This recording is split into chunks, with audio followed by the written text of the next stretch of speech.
আন্তর্জাতিক প্রসঙ্গ, ভয়াবহ তুষার ঝড়ে নাকাল মার্কিনিরা। যুক্তরাষ্ট্রের কানসাস থেকে নিউ জার্সি পর্যন্ত ৩০টি অঙ্গরাজ্যের প্রায় ৬ কোটি মানুষ তুষার ঝড়ের কবলে পড়েছে। ইতিমধ্যে দেশটির ৭ অঙ্গরাজ্যে জরুরি অবস্থা জারি করে কর্তৃপক্ষ। তীব্র ঝড়ে বিলম্বিত বা বাতিল করা হয়েছে হাজারো বিমানযাত্রা। ইমরুল হাসানের রিপোর্টে দেখুন বিস্তারিত। ভয়াবহ তুষারঝড়ে রীতিমতো হিমশিম খাচ্ছে মার্কিন যুক্তরাষ্ট্রের বাসিন্দারা। দেশটির ওয়াইমিং অঙ্গরাজ্যের একটি পাহাড়ে তুষারঝড়ে একজনের মৃত্যু হয়েছে। আবহাওয়া অধিদপ্তর বলছে, যুক্তরাষ্ট্রে গেল এক দশকের মধ্যে তাপমাত্রা সর্বনিম্ন পর্যায়ে পৌঁছতে পারে। ফলে শীতের তীব্রতাও হবে দশকের মধ্যে সর্বোচ্চ।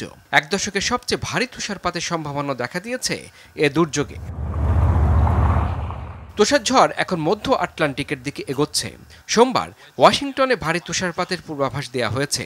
ওয়াশিংটনে মার্কিন কংগ্রেসে নবনির্বাচিত যুক্তরাষ্ট্রের প্রেসিডেন্ট ডোনাল্ড ট্রাম্পের নির্বাচনী বিজয় আনুষ্ঠানিকভাবে অনুমোদন করার কথা রয়েছে। যদিও মার্কিন কংগ্রেসের নিম্নকক্ষ প্রতিনিধি পরিষদের রিপাবলিকান স্পিকার মাইক জনসন দাবি করেছেন, বৈরী আবহাওয়া এই আয়োজন বাধা হবে না। নিউ জার্সির গভর্নর ফিল মার্ফি অঙ্গরাজ্যটির কয়েকটি কাউন্টিতে জরুরি অবস্থা জারি করেছেন। এর আগে Kansas, Missouri, Kentucky, Virginia, West Virginia ও আরকানসাসে জরুরি অবস্থা দেয়া হয়েছে। কানসাস ও মিজৌরির উত্তর পশ্চিমাঞ্চলের কিছু অংশের রাস্তাঘাট তুষারের চাদরে ঢাকা পড়েছে।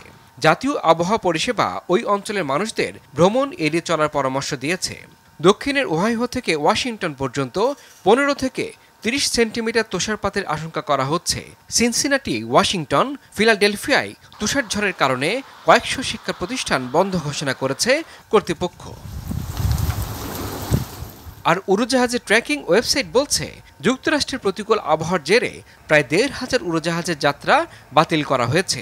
এছাড়া একদিনে আরও ৫,০০০-এর বেশি উড়োজাহাজের চলাচলে বিলম্ব হয়েছে। ইমরুল হাসান, RTV।